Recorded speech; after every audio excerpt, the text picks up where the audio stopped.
Greetings, my brothers and sisters. Welcome. Episode 113. We're in our fourth season, and as we celebrate Resurrection Eve. Yes. Because early Sunday morning, Jesus got up with all power in his hand, and he claimed the victory over sin, suffering, and death for us as we focus on life. Yes. And our topic, we're going to continue with, are you old enough to remember part 2? Since this is Resurrection Eve and Easter's tomorrow, you're old enough to remember those beautiful outfits that we used to wear. Oh, the Easter lilies. Yes. The Easter basket. Right. The nice straw hats and the cans and the ankle socks. Oh my God. The ruffles. The ruffles. Yes. Endless. I tell you, them suits that I wore back then, if I could enlarge them, they'd be in style today. I tell you, them nice plaid jackets. Oh man, we were sporting them back in the day. Celebrating Resurrection Sunday. Yes, so are you old enough to remember part 2? Now we're going to be traveling back down memory lane, talking about the communication and entertainment devices that are now considered antiques. To emphasize that we've come a long way, baby, through God's grace. Yes, we are excited about coming before you today on where the Lord has brought us from when it comes to technology. But as we look at what we did last week, we talked about the rotary dial phone, and we talked about the click as it winded back, and how you had to have patience just to get through a call. And we talked about the walkie-talkie and the pager and the payphone and flip yes, the record player, the reel projector. Yes. Talked about the 8-track and cassette player. But Irene wanted to say something about that. Go ahead. About the payphone and the pager. Oh, well, not really. It was last week we talked about how disgusting that could have been, and how you always had to have some money because otherwise you weren't going to make a call. But we perfected that. We figured out a way. You know, where there's a will, there's a way. And we started receiving phone calls on the payphone, so we was working it back in the day. There you go. But there's that Clark Kent. Phone booth right there. Phone booth. Yeah, that's it. And there's that pager. Right. We always knew the doctors had. It was just like amazing. And there is the transition or the evolution of that cell phone. We're now at the bottom of that hole, and there's probably so many more. Right. But that it's amazing. I was interested to hear. Yeah, I still heard that the doctors still carry pages. Interesting enough. Right? Yeah, especially in the hospital. I don't know if phones are off limit, but they still have pages. But another thing we talked about, that record player that we didn't have a chance to show you on last week. And this is the original, what is it, phonograph? Phonograph. Look at that. I mean, that's classic there. Right. That gold, and that's where the sound came from. Right. But that crank where I guess somebody had to stand there and turn it the whole time for the record to go. Well, you turn it initially, and then once you get to that point, it started rewinding itself, and then the record starts to turn. So you crank it to a point to where the record starts to turn, and you drop down the needle, and that's how you play your records. We didn't have electricity back then. We didn't have batteries, so you had to crank it. How that bad boy work. But look at that wood grain and that gold. That's impressive. Beautiful. Yes. So we've given you the highlights from last week, but before we go any further, we definitely have to give our shout outs and our station identification. For all of you that are viewing, we appreciate you. We also got to appreciate our fellow podcasters here on BS3 Network that is constantly producing good content for you each and every week for your viewing and your listening pleasure. And we are in sync with our son, BS3, Ben Sutter III, Mr. Podfather, Mr. Podcaster. Yes. Working with him has been such a blessing. the things that you instill in your children, and when you see them come to fruition, you are just beyond blessed. You're just in awe of what God has done. And so he works tirelessly. I'm telling you, up late, you know, up early, producing and making sure that this network is run with the spirit of excellence. So if you happen to be interested in getting connected with BS3 or just getting started in podcasting, his information is on the screen. He offers coaching services. We took advantage of that. He was, you know, kind of nudging us and prodding us to get started, but we were like, we have not a clue. So thank God for his patience. I'm telling you, this is the most patient young man that will walk you through this process without a hitch. I mean, you will know what you need to do when you're done. Now, as I mentioned, we are a network that is now being offered on Roku TV. If you have not downloaded BS3 Network, please go to that link on your screen and take advantage of all the content that's available for you. Something for everyone is on BS3 Network. And last but not least, if you would like to email us, our email address is on the screen. We'd love to hear from you. Yes, please. We didn't just generate that email for it to be dormant. So please, we do get some emails, but you know, just flood it if you don't mind, and reach out to us. We'd love to hear from you. So before we get started into today's show, we'd like to just offer you a snippet of what BS3 has to offer. Stay tuned.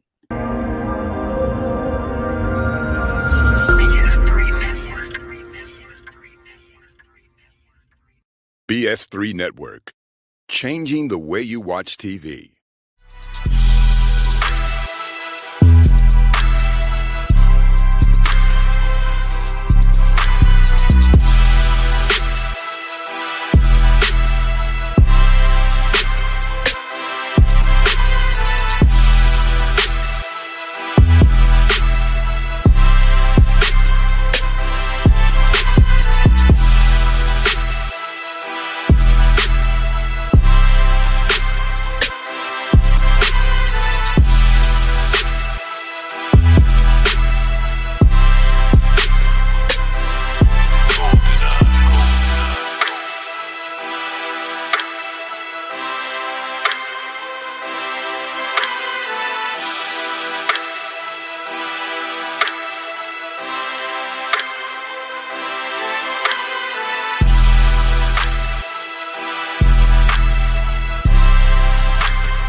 Oh, thank you. Thank you, Brother Ernest Harris.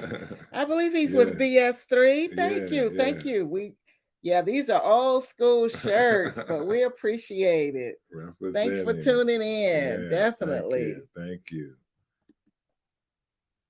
All right. BS3. Yes, we can definitely support by sending stars. Stars help us to earn money to continue to build in the network. So thank you. We're so proud of our son. Yes, we want to support us any way you can. So thank you for tuning in. We want you to support. We want you to comment, make any type of suggestions that you like or questions, whatever it may be. So as we travel back down memory lane again, are you old enough to remember this? Now, this third device, is the first television that was black and white. Now, it commercially sold back in 1936. Wow. For 20 years after that point, television broadcasting were only available in monochromatic format, which are optics pertaining to light of one color or the radiation of a single wavelength or narrow range of wavelengths in black, white, or gray. Now, according to the Federal Communications Commission, Vandermeer Cosmos Workin filed 2 patents for early vision of the television in 1923. However, RCA revealed the first black and white television set sold at a American public during the World Fair in 1939. And 20 years before we were born. We were born in 59. So the actual first television was sold at the World Fair in 1939. RCA, the Radio Corporation of America. They were big. Oh, iconic brand, I tell you. And they endured from generation to generation. We're producing of things like the telegraph and the radio, the tape recorder. That's all there was. Yes. Records, record players, to satellites, to television, to LED lights, and now the smart TV. But in 1927, 21-year-old Phileo Farnsworth presented his version of the television. The first image projected on his version was a line created when an electron beam scanned pictures.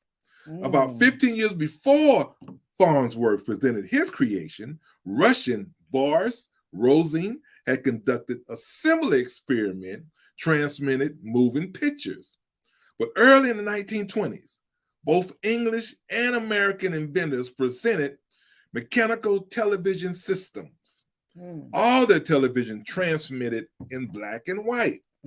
So RCA, the iconic brand, eventually chose Zorkin to help them develop the black and white television set.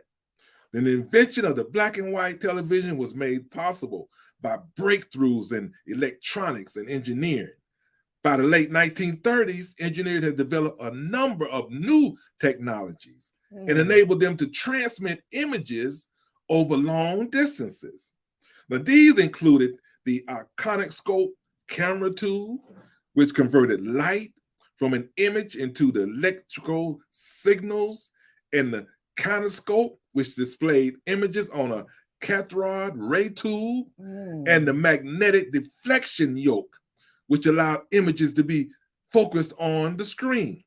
Y'all remember those huge, heavy tube bulbs that were necessary to show the images? I remember those tubes that were warm. You had to warm up first before the actual TV came on. Then the small tubes that would burn out. You had to go replace those. Some more, But since the invention of black and white television has had a profound effect on our culture and society.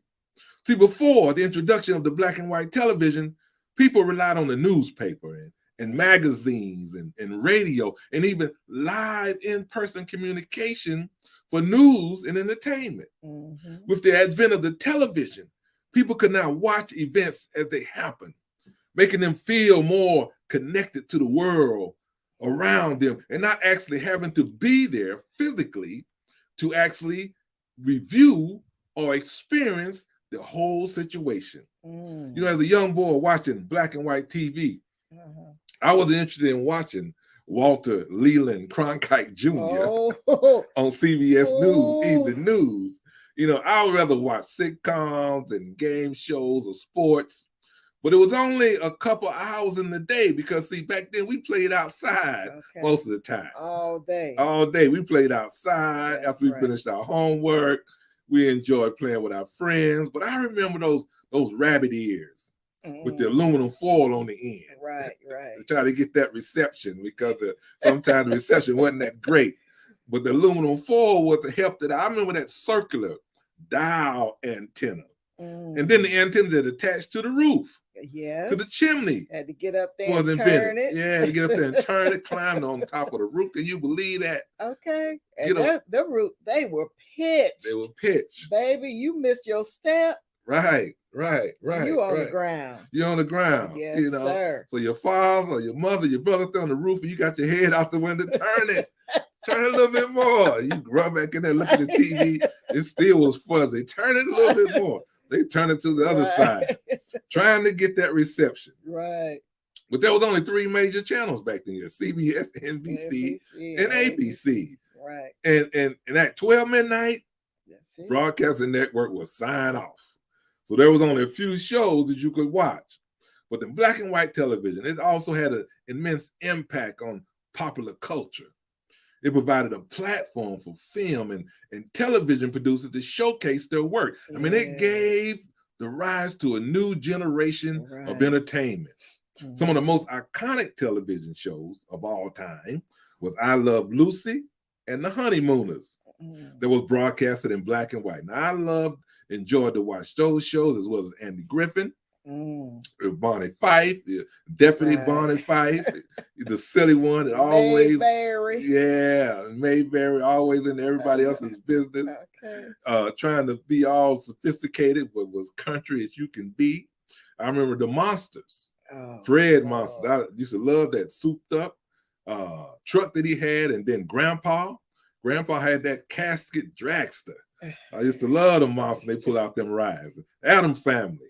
Lurch, who was Lurch was at the door. He was a butler, kind of a Frankenstein type of individual. And You Rang and it, all of that. All of them, I used to love them. I used to call her what was her name? Elvira. Elvira. I don't think that was her name. Right, right. With that tight dress, go all the way to the floor. She could barely walk in it. And that black hair. That black hair, I'm telling you. And then we had the Rifleman and Beverly Hillbillies. Now, Jeb Clampett on Beverly Hillbillies, he was as country as can be. Wasn't very educated, but he was a smart man. I mean, very intelligent. Spite of, he knew what to do. He knew what to do. He knew what to do. Yes, he knew what to do. And Granny, I'm telling you, watch your head, Granny. She'd be sitting up in that chair. Right. And Gilligan's Island, I used to love the professor. You come up all the new inventions. And then, but there was only a few, if any, black actors back then. Do you have your favorites? You know, that's the thing. When I was growing up, I wasn't really into TV, but there were so many popular ones that my siblings, especially my youngest my brother above me, Alfred Hitchcock. Oh my gosh, that was too scary for me.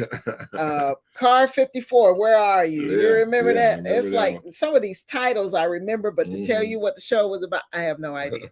The Ed Sullivan Show. That's one of the ones that we used to watch.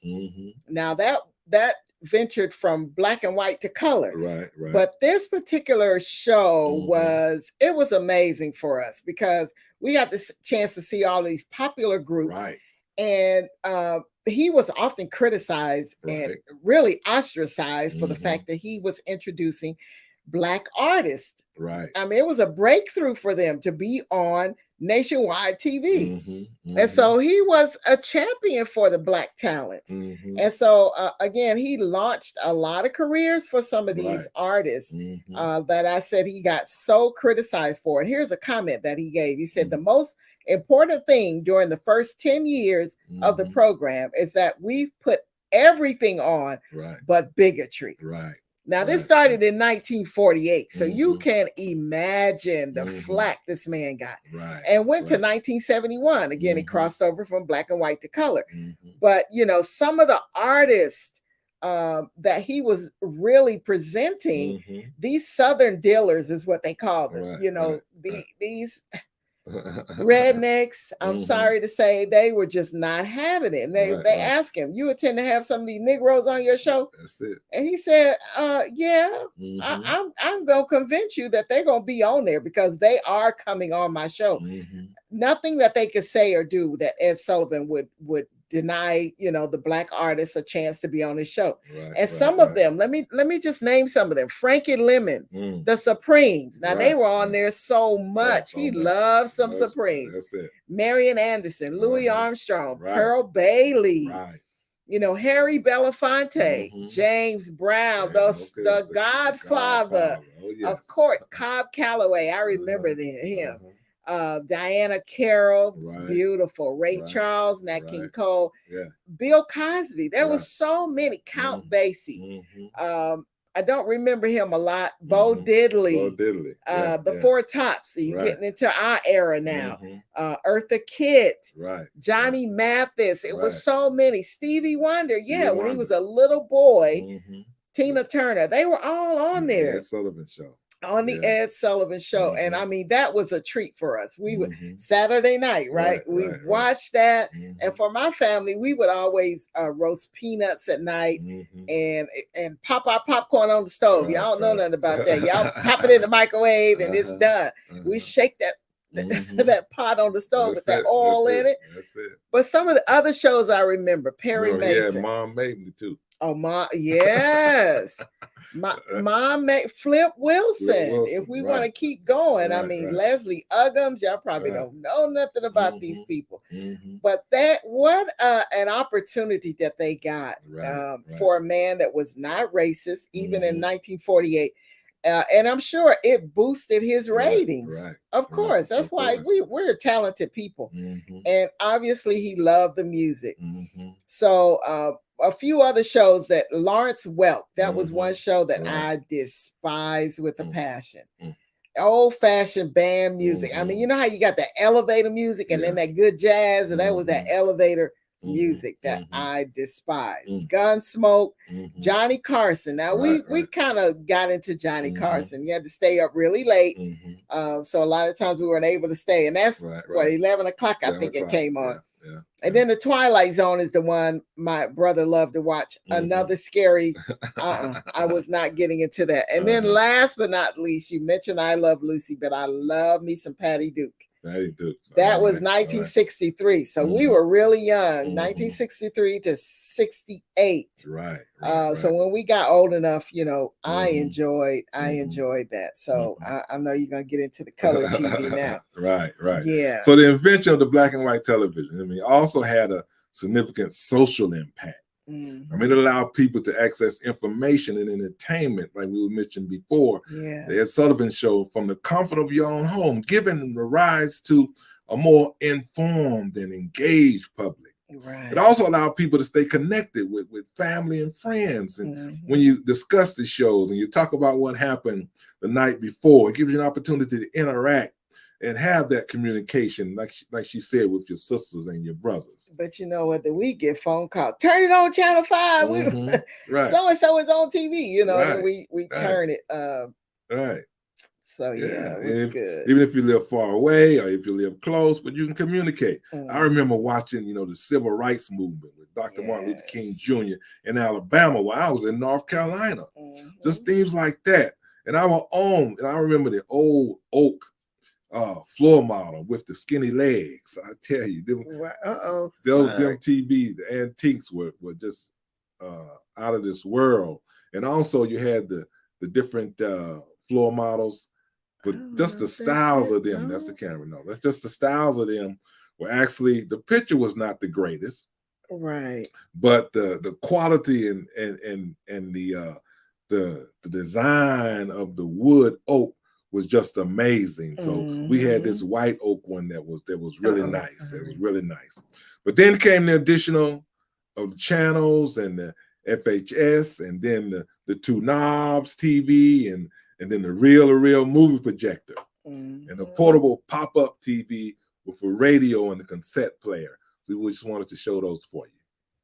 The reel-to-reel. The reel-to-reel movie projector. Yes. That's not it. No, go down. Well, let's go to the pop-up. We got the pop-up TV. I remember that's considered the portable TV, which was the pop-up. And I had one of those myself. And then you had the there we go. You had the pop-up. There's two knobs. So you had the regular channel and VHS, and then you had the radio, and then that's considered a portable TV. And then some actually had cassette players with the pop-up. And then you wanted to mention the VCR, right? That one right there. Now that was state of the art. When that came out, that Panasonic, look at that. You got VHS underneath that and the TV all in one. And I'll never forget when our daughter Camellia won that at the orthodontist. They pulled her name, and that was her TV. She was so ecstatic. But look at the back. You know, that thing got big tube. Big tube, And then the floor model TV. Now, this here is actually a current TV that we have right now. Right. And there's your floor model TV. Of course, RCA, had stereo on top. But yeah, that's one of those quality, that wood grain. I tell you, still boy, looking good. Still works. Still works. 1988. Still work. So television broadcasting stations and network in most parts of the world upgraded from black and white to color. And the transmission between the 1960s and the 1980s. That invention of color television standard was an important part of history because of the technology of television. I remember before color, you had the 3-color plastic sheets that you put on top of the black and white TV. Right. At the top you had blue, in the middle you had red, and at the bottom you had green to give you that color.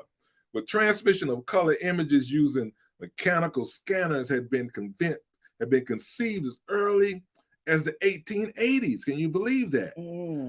A demonstration of mechanically scanned color television was given by John Logan Bard in 1928, but the limitations were apparent even then.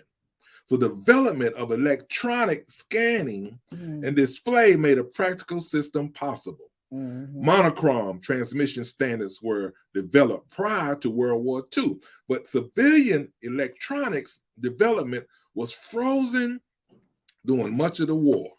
But in August 1944, Bard gave the world's first demonstration of a practically full electronic color television display. In the United States, competing color standards were developed, but finally resulting in the NTSC, the first American standard analog television broadcast developed by the National Television System Committee, NTSC, in 1941. So although the NTSC color standard was proclaimed in 1953, the limited program soon became available. It wasn't until the early 1970s that color television in North America outsold the black and white monochrome unit. Color broadcasting in Europe did not standardize the PAL, P-A-L, or sitcom format until 1960. Well, mechanically scanned color television was also demonstrated by Bell Laboratories in 1929, using 3 complete systems of photoelectric cells, amplifiers, glow tubes, and colored filters with a series of mirrors to superimpose the red, green, and blue images into a full color image. Broadcasters began to upgrade from the analog color television technology to the high resolution digital televisions in 2006. Before I turn it over to Irene, she's gonna give you some definitely more highlights. The challenge then became what to watch. Because of the sinful, lustful, and demonic programs that were also starting to be broadcasted. And then you had the cigarette advertisement and the alcohol. Alcohol is still having commercials even today, but they took the cigarettes off because of cancer, lung cancer, along with the white TV evangelists. So we have to be careful. We have to be careful what goes through the eye gate that can influence our individual behavior, which is seen on television. You know, some considered back then the TV as the devil, just like they consider social media. Some consider social media today as the devil. Let me give you the scripture before Irene give you the more technology that's been created on today, which comes from 1 John 2:15-16. It says, love not the world. These are the things that are in the world. If any man love the world, the love of the Father is not in him. For all that is in the world, the lust of the flesh and the lust of the eyes and the pride of life is not of the Father, but is of the world. Yes. So, you know, you can see where we have come from over all these many years. And so now we're at the point where we have so much available for us. So much at our fingertips. from the flat screen TV. I think we have one of those, but you know what that looks like. Right. They're very flimsy now, whereas before, you needed 2 and 3 people to carry the floor model TV, but the picture is fabulous. I mean, it is beyond belief sometimes. It's so pure and rich, the color. I was looking at some 50-inch. I don't even get into measuring, but anyway, that 50-inch is huge, and it's as low as $200. Right. I mean, can you imagine why everybody has a flat screen on the wall in every room now? That's pretty cheap if you think about it. But then you think about all that's available now through that flimsy little TV. Right. That is basically just a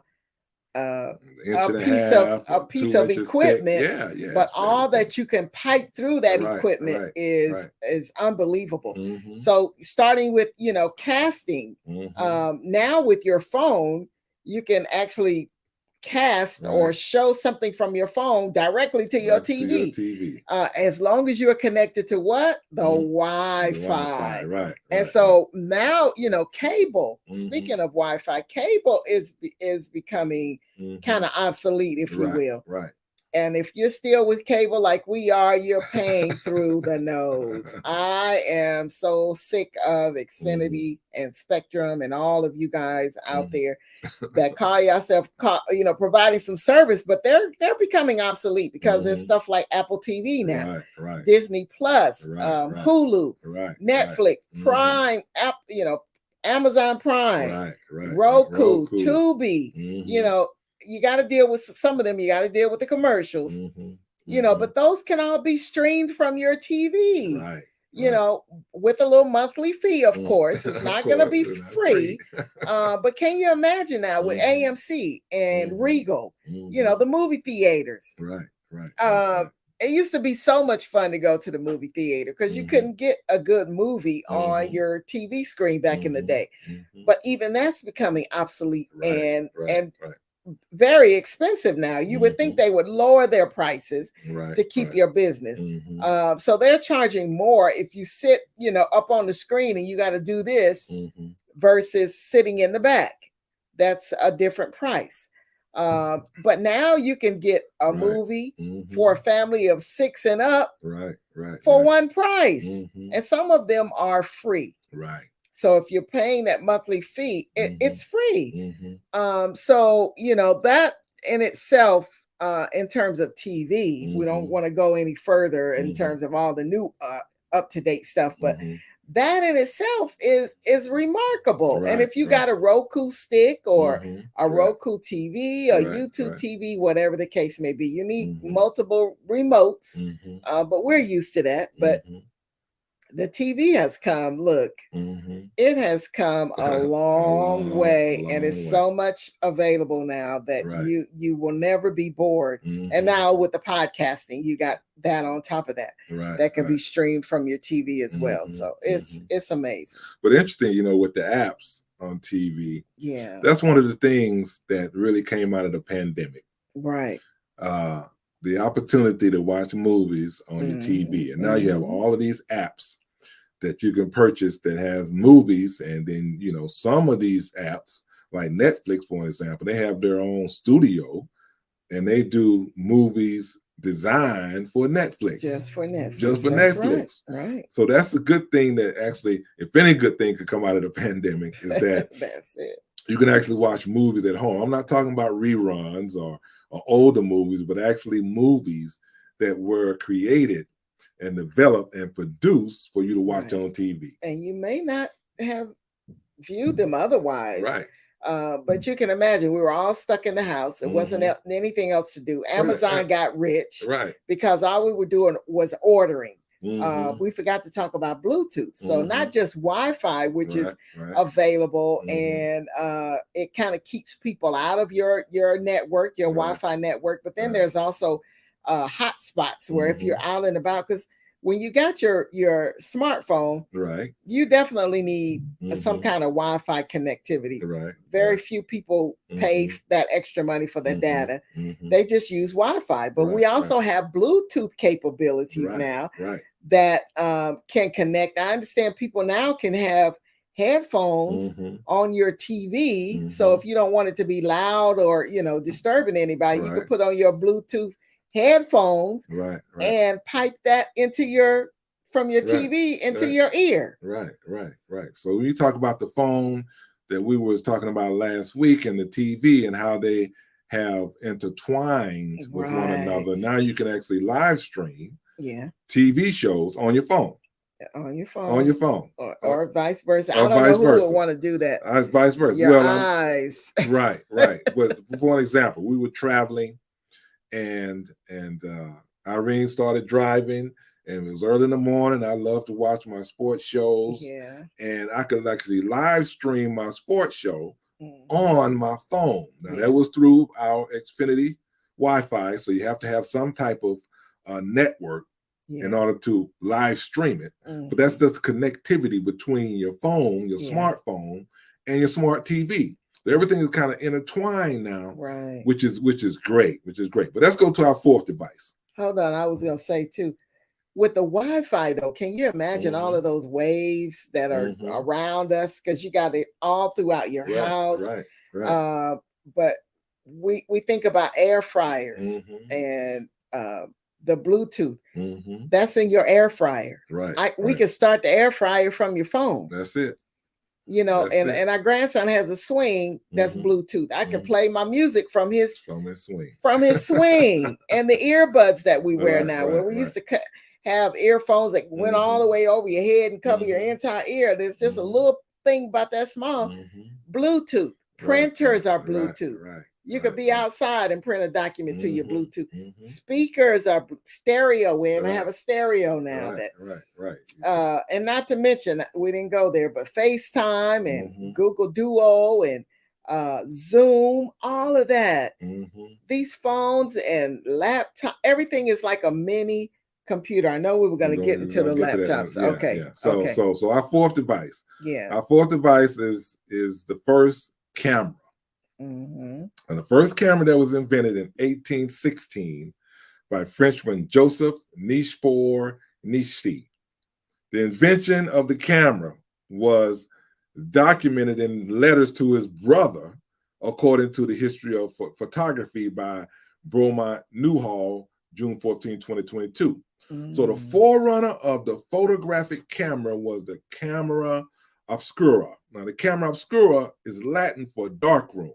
It's a national optical phenomenon that occurs when an image of a scene at the other side of a screen, or instance, a wall, is projected through a small hole in that screen and forms an inverted image. Left to right and upside down. On the surface, opposite to the opening, the oldest known record of this principle is a description by Han Chinese philosopher Mozi, 470 to 391 BC. Mozi correctly asserted that camera obscura image is inverted because light travels in a straight line from its sources. So the use of the lens in this opening, a wall or closed window shutter of a darkness in the room to project images used as a drawing aid has been traced back to 1550. Since the late 17th centuries, portable cameras, obscura devices in tents and boxes were used as a drawing aid for black and white photos. Now, before the invention of photographic processes, there was no way to preserve the image produced by these cameras for historical purposes, apart from manually tracing them. The earliest camera was a room size, with space for one or more people inside. These gradually evolved into more and more compact models. By Niépce, type of portable box camera, obscura suitable for photograph was readily available. The first camera that was small and portable enough to practically do photographs was envisioned by Johann Zahn in 1685. Wow. Though it will be almost 150 years before such an implication was possible. And I remember seeing these cameras on the Western movies. Put that one back up again. Oh, this one. Yeah.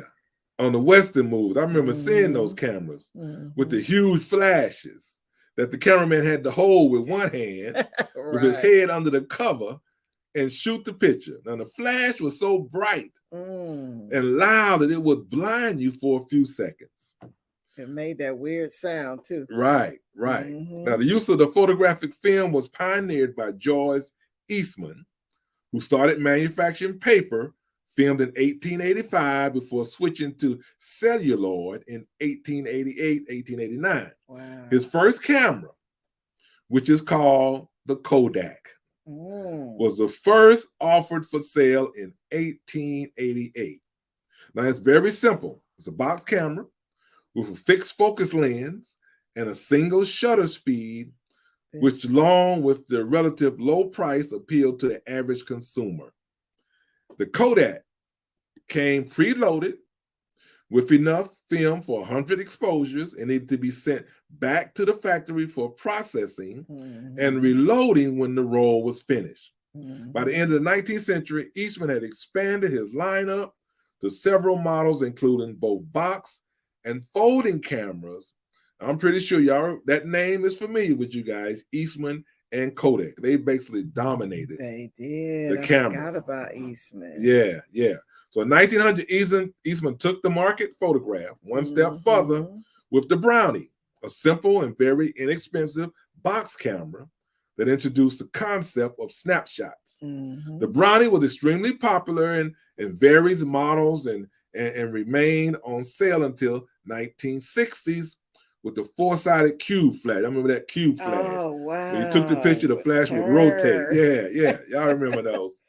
Now, film also allowed the movie camera to develop from an expensive toy to a practical commercial tool. Despite the advance of low-cost photography made possible by Eastman, and plant cameras still offered high-quality prints and remained popular well into the 20th century. Now, to compete with the roll film cameras, which offered a large number of exposures per loading, many inexpensive plate cameras from the era were equipped with magazines to hold several photos and plates. Then you take the proof to the darkroom to be developed.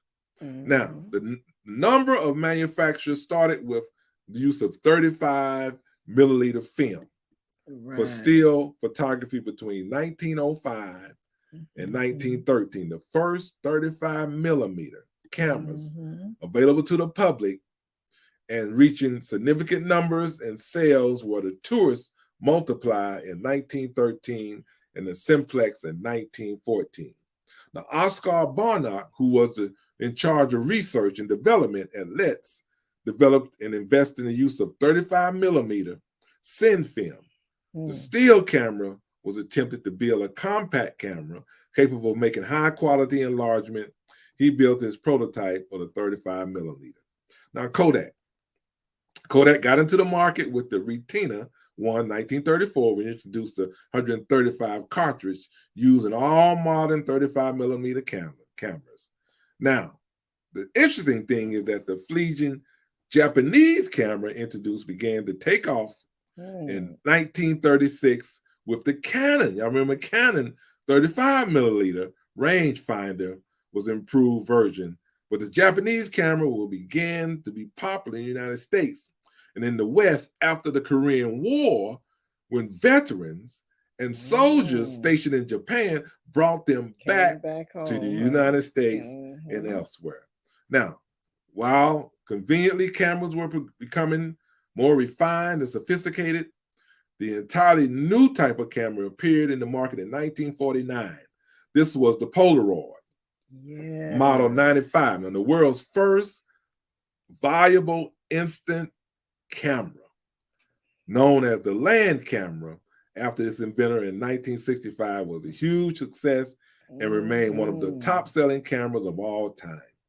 Now, The first camera features automatic exposure, as well as the Kodak 620 pack, 1938, but extremely high for the time.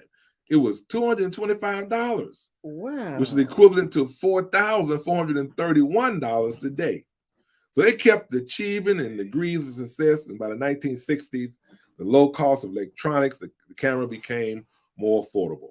So digital cameras. So before you go on to this, this camera still works, by the way.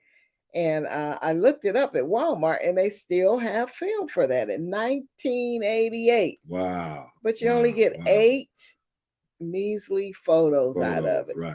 But I mean, you don't have to worry about, taking it to be developed anymore. I don't even know if they do that, but still. These phones take excellent cameras, but it'll be nice just to see, some of the pictures. You really gotta, aim pretty and be pretty steady, have good lighting, but excellent pictures. You can't, So that's where we came from. Now, digital cameras, Irene's going to talk about where we are today. It differs from analog processing, and primarily to the use of film, but it captures and saves photographs on digital memory cards and internal storage instead, and the low operation costs of relegating chemical cameras and niche markets. And digital cameras now include wireless communication capability. We talked about Wi-Fi, and we talked about Bluetooth, and transfer and print and show photos are commonly found in mobile phones. But before she get to the latest and the greatest, let me give you this scripture. 1 Corinthians 2:9. 1 Corinthians 2:9, it says, but as it is written, eye has not seen, nor ear heard, neither have entered into the heart of man the things which God has prepared for them that love him. God gives all these scientists and these engineers the ability to create all of these designs as far as cameras and also phones. I tell you, and I'm a little buff for all these new electronics. I love them. It's a little learning curve, but I love the challenge. But to talk about this digital camera right here, this Kodak, this thing was like the bomb. When we got this, I was so excited. I mean, it was just so sleek. When you look at from some of the cameras that we showed earlier, where the camera came from. Look at that. And that thing is heavy. So when you go from that to, of course, this, and then this, I mean, I was in heaven. I love to take pictures. We were doing a lot of traveling with the kids then, and I had this little sleek around my neck, and then my husband had the video camera, and I don't know if we're going to talk about that.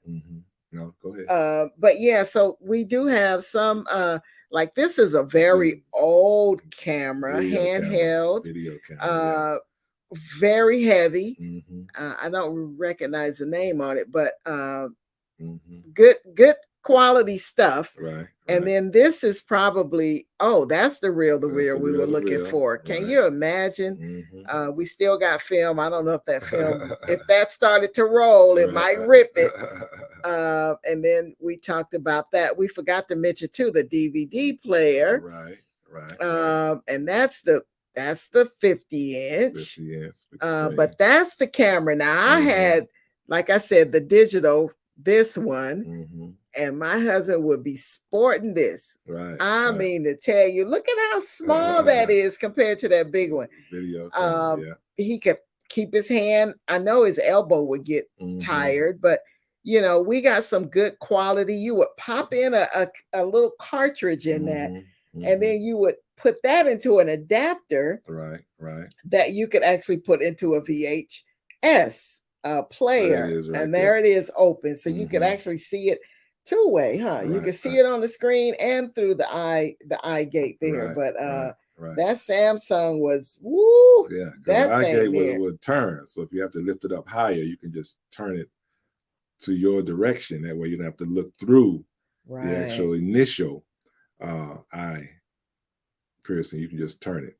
I used to love taking videos with that camera. That thing was then you pop out the little VHS cassette, and then you put it into an enlarged VHS player, right. and you watch it right there on your TV and the VHS, the VCR. Now we're gonna, share with our even our children, because they used to watch them when they were little, but we have so many family movies. Our grandchildren will probably be ecstatic. What is that? A movie? Look at mommy when she was little. So it will be, we can't get so far beyond the new technology that we don't forget about the old, and help our children to see some of and our grandchildren to see some of the, the activities and fun times that we had that we were able to capture. Right. I think it's just phenomenal that, the creations and the evolution, but also the way you could still preserve, because apparently you could take those VHS tapes, the ones that are worthy, to like Walgreens or Walmart, and they could convert those. That's outstanding. If you have memorable stuff, and yeah, we should consider doing that. But I want to talk about more current day stuff. So we showed you the evolution between the mobile phone, which now we call it a mini computer, if you think about it. All the apps that you have to download, most of them are free. And so you have your bank apps and your Cash App and your Zelle and Apple Pay. You can just click and pay at the grocery store now. We already knew cash was becoming so obsolete. And now even the debit card is becoming obsolete, because you could just click at the grocery store to do Apple Pay. You could do PayPal, and you could do Google Pay. And then I love this app, Find My Friends. When I found out my girls were at the grocery store, I was like, hey, I know you're at the grocery store. Can you pick up this, and this? And they were like, Mommy, oh my gosh. But I love that app, It's also helpful for parents with younger children. You can kind of keep tabs on them. There's nothing wrong with that. And nowadays with human trafficking and everything else that's going on, the craziness, you can get to your child if you need to. That's it. As long as they have their phone on them, you can get to your child, and it's charged. But, you got Google, you got Safari, you got Chrome, you got Apple Music that you can pipe through your phone, and all these playlists. So, and then I think about this Apple Watch. This is also a little mini phone. I could talk to you on my Apple Watch. I got all the apps that are on my phone. There's fitness. It keeps track of all the activities that I do, the walking, the workouts. I can text, and I can, of course, tell time. I don't like to use it like that, the texting and even email. People do that. You can speak into it. But if you got to edit on this little bitty screen, you're in trouble. But yeah, it's amazing with all that the cloud has stored for us. So we had a conversation before we got started today. Where is the cloud? All your data in your iPad and your MacBook, laptop, phone, it's all in the cloud. And your videos and your pictures. There's no more cameras. There's no more video recorders. It's all done with your phone. And we're so used to still printing stuff out just in case, but it's all in the cloud. So, and the cloud is where all of your documents and files and photos from all of your devices, it's all stored there. And it stays up to date. I can store something in my phone, and next thing I go to my iPad, it's already there. And so this has replaced the USB jump drive. You remember those jump drives, the thumb drives? It kind of evolved into that name, and then the flash drive. Look, I still got mine. I don't care. I got some good stuff on all of that that I could with an adapter, because it does need to have a USB capability. So now new laptops, this laptop we're on has no USB. So you got to get an adapter. adapter. You know, with everything that evolves, you got to have an adapter to be able to use some of your old stuff. But I'm grateful for that, because I was able to pull up some old sermons and things of that nature that we really needed. So with all this great technology, I'm telling you, I love it. As long as I can still capture the old, I'm cool. When there becomes a time that I can't, I'm gonna have an issue. And now there's this thing called Google Docs, that you can form all kinds of Word documents, Excel spreadsheets, slides, drawings, forms, all kinds of stuff. And what we're using now is StreamYard. And that is like the easiest and most professional way for live streaming with a recording studio look and feel. How amazing is that? No, it's not free. But when you think about it, how they used to do things like this, you had to go into a professional studio to produce something like this. So with all the great and wonderful gadgets that God has blessed inventors, yes, he blessed them with the invention, for us to buy and enjoy, there's also always some perverted, evil individual that's going to use it in the wrong way. I'm sure the way, things were invented were meant for our enjoyment, for pleasure, for sharing. But there's always the evil side of things. That's why people call everything so evil, because there's this perverted person that decides to hack in and take over, devices and banks and social media accounts and so forth, that makes you look like you're the perpetrator, but you really aren't. You're the victim. And so again, I'm so grateful that the Lord continues to watch over us, over our devices, because these things can be pretty detrimental. If they get to all of your personal information, we have been hacked. We have had our identity stolen. But even with the children now that are not as careful, or the parents may not be as watchful, where we have to really be in tune to this. This technology is fun, it's wonderful, it's resourceful, but we also have to be aware that there are people out there that are up to no good. And so we're so grateful, as I said before, that our possessions have been protected, our children, our grandchildren, despite all of the pain that our people have suffered, the oppression, the suffering, as I said before, that we've endured. We've made it through, and it's only because of the good God that we serve. That's it. His faithfulness and his protection.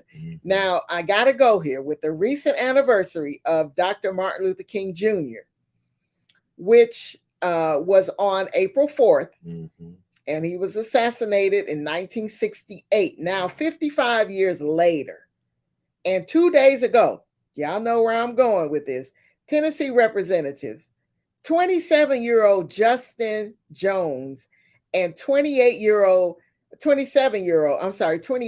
Justin Pearson. They now got Wikipedias, y'all. They making history, and they're proving that things are changing. We're now in a season of change, and yes, these T-shirts say it all. We're going to be driven by victory in Jesus over all of this opposition and this bigotry and this racism that they're trying to put upon us, as always. But these young men are standing up along with a lot of other young men. So we got to give our young people this support. They're standing on the shoulders of giants. They're using this technology and their platform in a good way. As civil rights leader and Georgia Congressman John Lewis said, they're getting into good trouble. That's it. And so that just brings us to a close, and our closing scripture that I thought was so fitting. I had to put that little narrative in there before we close. It is Psalms 92, verses 1-7, a little lengthy verse, but we're going to go there. It is good to give thanks to the Lord, to sing praises to the Most High. It is good to proclaim your unfailing love in the morning, your faithfulness in the evening, accompanied by a 10-string instrument, a harp, and the melody of the lyre. You thrill me, Lord, with all that you have done for me. I sing for joy because of what you have done. Yes. Oh, Lord, what great works you do, and how deep are your thoughts. Yes. Only a simpleton would not know, and only a fool would not understand this. Though the wicked sprout like weeds and evildoers flourish, they will be destroyed forever.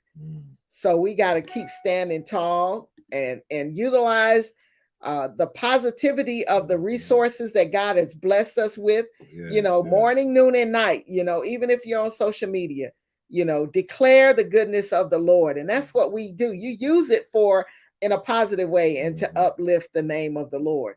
So we, again, thank you for tuning in. Please like, comment, and share. If you're watching live, if you're watching later, we appreciate it. Again, and enjoy the resurrection of our Christ on tomorrow, the celebration that we will be having in our various churches. We ask God's blessings upon you and your family the remainder of this weekend and throughout your week. Be blessed. Be blessed.